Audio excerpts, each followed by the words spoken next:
Welcome back to another episode of The Canon. I'm your host, Terry, and today doing my initial reaction for Captain Mar-Vel, starring Brie Larson, Samuel Jackson.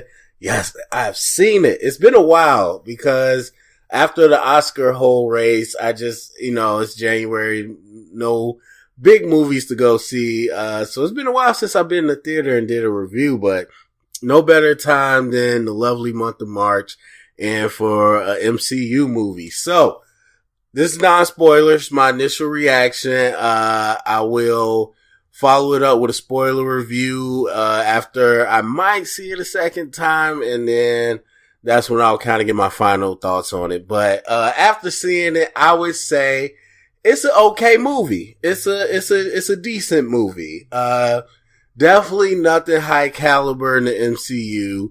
Very much felt like a gateway movie. I realized halfway through the movie, even though it was some good stuff, I'm not saying it's terrible at all. It was good stuff, but I realized halfway through the movie, man, I'm just here for the end credit scene. Like, as I'm sitting here thinking about what I want to see next, I could care less about what was on the screen. I want to see this end credit scene. Like, hurry up. Wrap this story up so I can see the end credit scene, because that's what we're here for. We are ready for Endgame. And look, I mean, I'm sure Kevin Feige and Marvel and them know what they doing over there, but sometimes with these slates and the cinematic universe, I don't know. Like, any movie before Endgame it makes sense, I guess. People are going to pay money just to go see the end credit scene. Some people won't, but a lot of people will and try to get, some other answers and fill out who Captain Marvel is. A lot of people won't care who Captain Marvel is, and they'll get the spoiler of the end credit scene online. But for me, people like me, I'm going out to see it just so I can be a completist. And so, all that to say that even though this was a gateway movie, I guess it makes sense to have a movie before Endgame, but that's all we care about. All we care about is Endgame. So anyway, the actual movie itself, Captain Marvel. I like the chemistry. I'm gonna start there. I really, really like the chemistry between everybody, and I can't really tell you everything without being spoilers, but I will say, Brie Larson, Sam Jackson, very good together. Sam Jackson, Brie Larson, and kind of her best friend from the past, they worked well together. All that chemistry was really good. All the human interaction, I like that stuff. I like that. And this is one of the few Marvel movies I walked out of where I was like, you know what? That humor wasn't forced. Usually I'm like, there's some good humor and there's a lot of forced humor. This one, I was like, there's some forced humor, but it's not just good humor, it's natural humor. It's really good. And so Brie Larson's character is, you see a little bit in the, trailers, she is a lot different than you think she is. And she's a lot more snarky. And so the banter with her and Nick Fury just works well.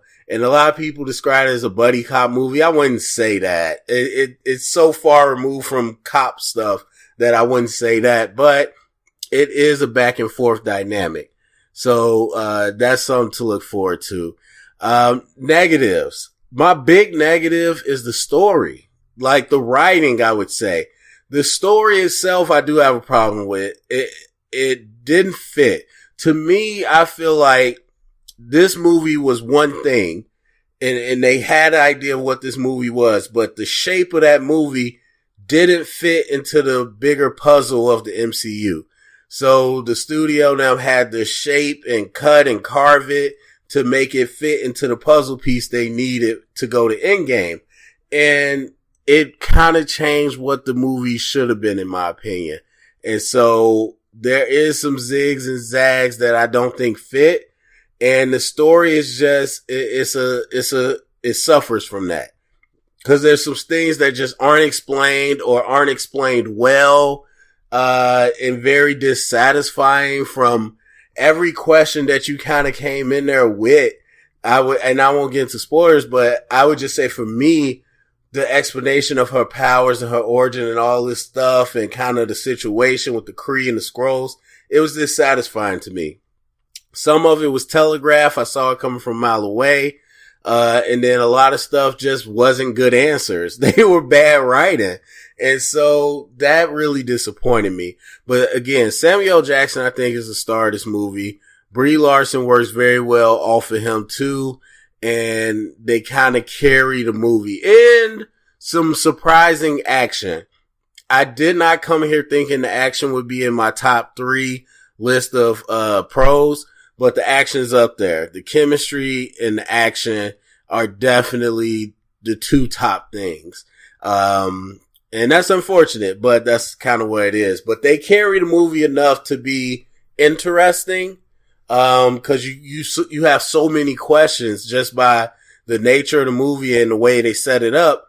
But once they start answering questions, it gets kind of uninteresting, to be honest. So that's kind of where I'm at with it. If I had to give it a grade, I would probably right now go with a B-.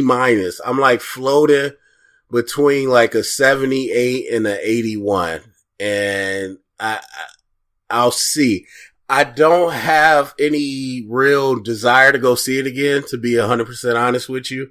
And there's no secret. It's in the trailer. A lot of it is about her past and her memories being changed around and trying to remember who she was. And so once you figure that out and you go on that journey, I don't know that watching it again is going to be any interesting because you already know all the answers, but maybe it is. I don't know. So, if somebody pushes me out to go see it, I might go see it again, but honestly, I might not go see it again. So, but if I do, I'll see if it plays better the second time or just as good, and I'll give it a grade then. But for right now, I'm at a B-.